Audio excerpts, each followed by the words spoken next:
नमस्कार दोस्तों, मेरा नाम है डॉक्टर सूरज भान और इस वीडियो में हम लोग बात कर रहे हैं अस्थमा यानी दमा के बारे में। इस वीडियो में आप जानेंगे अस्थमा क्या है, अस्थमा क्यों होता है, इसके साइन और सिम्टम क्या हैं, अस्थमा की डायग्नोसिस कैसे होती है और सबसे ज़रूरी अस्थमा का सही ट्रीटमेंट क्या है। तो वीडियो को अंत तक ज़रूर देखिए।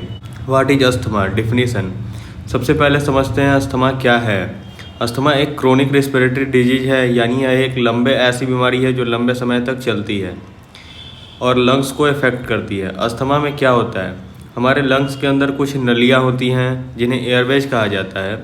अस्थमा के मरीज में ये एयरवेज सूज जाती हैं, यानी उनका इन्फ्लामेशन हो जाता है और जो नलियाँ हैं वो सिकुड़ जाती हैं, यानी नैरो हो जाता है और उसमें जो है म्यूकस भर जाता है, जिससे हम लोग को सांस लेने में दिक्कत होता है, यानी सांस अंदर लेने और बाहर छोड़ने में दिक्कत होता है। सिंपल लैंग्वेज में कहें तो अस्थमा में सांस की नलियाँ पतली हो जाती हैं और उसमें म्यूकस बढ़ जाता है, जिससे सांस लेने में दिक्कत होता है। Cause of asthma. अब बात करते हैं अस्थमा होने के कारण। अस्थमा का कोई एक कारण नहीं होता, बल्कि कई फैक्टर इसके लिए जिम्मेदार होते हैं। पहला कारण जेनेटिक। अगर आपके माता पिता या परिवार के किसी सदस्य को अस्थमा है तो आपको अस्थमा होने का रिस्क बढ़ जाता है, ज़्यादा हो जाता है। दूसरा जो कारण है एलर्जी, जैसे धूल हुआ, मिट्टी हुआ, पॉलन हुआ, जो फूल का बीज होता है, जानवरों के बाल हुए। तीसरा कारण है एयर पोल्यूशन, वाहनों का धुआं, फैक्ट्री का स्मोक और प्रदूषित हवा अस्थमा को ट्रिगर करती है। चौथा स्मोकिंग, खुद धूम्रपान करना या किसी स्मोकर के पास रहना भी अस्थमा का कारण बनाता है।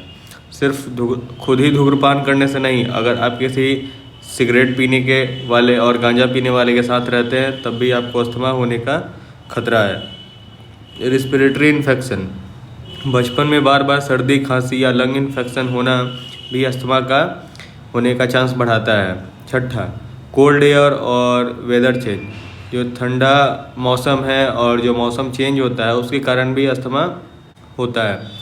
ठंडा हवा या अचानक मौसम बदलने से अस्थमा अटैक हो जाता है और कुछ लोगों में एक्सरसाइज इंड्यूस अस्थमा भी पाया जाता है। मतलब जब एक्सरसाइज करते हैं, जब लंग्स का फंक्शन बढ़ता है तो उनको अस्थमा का अटैक आता है। Sign of asthma.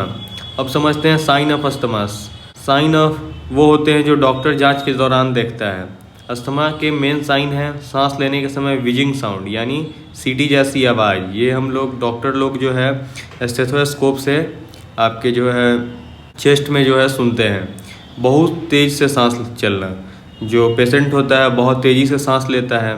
सांस लेते समय गर्दन या पसलियाँ का ज़्यादा हिलना, ऑक्सीजन लेवल कम होना, ये साइन अस्थमा की सीवियरिटी बताने में मदद करते हैं। सिम्टम क्या है? अब बात करते हैं सिम्टम, यानी मरीज को क्या महसूस होता है। ये सिम्टम जो है मरीज ही बताएगा कि हमको क्या दिक्कत हो रहा है। जैसे शॉर्टनेस ऑफ ब्रेथ, सांस फूलना, वीजिंग, सांस लेते समय सीटी जैसी आवाज़, चेस्ट टाइटनेस, छाती में जकड़न, छाती जो है टाइट फील करेगा। कफिंग, खासकर रात या सुबह के समय उसको जो है बहुत ज़्यादा खांसी होगा। एक्सरसाइज के बाद सांस की परेशानी, जब वो जो मरीज है जब एक्सरसाइज करेगा तो उसको जो है सांस लेने में दिक्कत होगा। सीवियर अस्थमा अटैक में बोलने में दिक्कत, होंठ या उंगलियां नीली पड़ सकती हैं, बहुत ज़्यादा घबराहट। ऐसी स्थिति में तुरंत मेडिकल हेल्प लेनी चाहिए, यानी डॉक्टर के पास जाना चाहिए और डॉक्टर से सुझाव लेना चाहिए।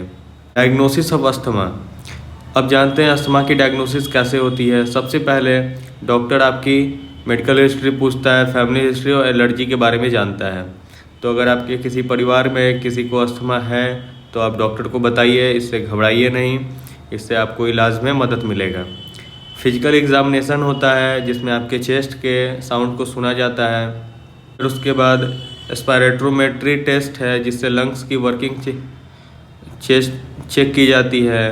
पीक फ्लो मीटर टेस्ट है, हवा कितनी तेज़ी से बाहर जाती है ये चेक किया जाता है। एलर्जी टेस्ट है, अगर आपको किसी पॉलन, डस्ट या किसी चीज़ से एलर्जी है तो उसको पता किया जाता है।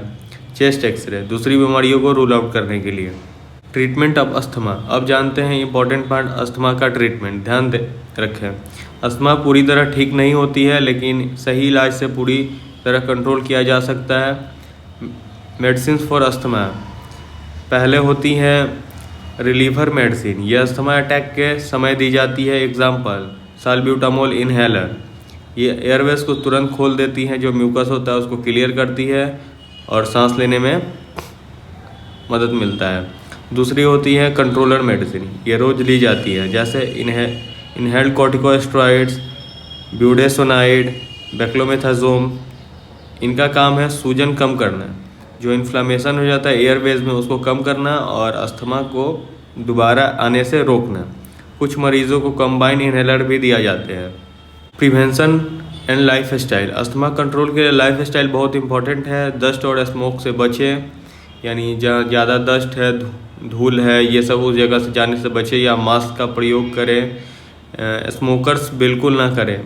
स्मोकिंग जो है वो छोड़ दें, या जो आपके आसपास में कहीं स्मोकिंग होता है या दोस्त स्मोकिंग करते हैं उनके पास ज़्यादा उठना बैठना ना करें। इन्हेलर सही तरीके से यूज करें। डॉक्टर से रेगुलर फॉलोअप रखें। फ्लू और निमोनिया वैक्सीनेशन करवाएं। तो ये था दोस्तों एक अस्थमा के बारे में छोटा सा वीडियो।